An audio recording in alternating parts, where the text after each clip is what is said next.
Peta evakuasi tercanggih di dunia mungkin bukan dibuat oleh profesor di laboratorium, tapi dibuat oleh anak-anak SD di Lebak Selatan, Banten, sambil tertawa lepas. Di gugus mitigasi Lebak Selatan, mereka sadar mitigasi yang masuk lewat teror akan ditolak oleh jiwa. Tapi yang masuk lewat kegembiraan akan menetap di hati selamanya.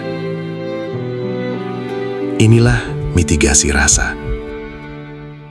Sesuai pepatah Sunda, ciri sabumi, cara sadesa.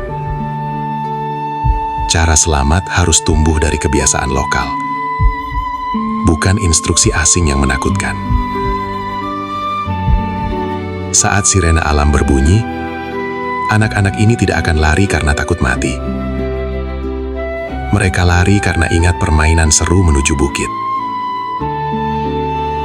Kita orang dewasa terlalu rumit. Sudah saatnya kita belajar kembali pada kejujuran insting anak-anak pesisir. Jejak Pajajaran.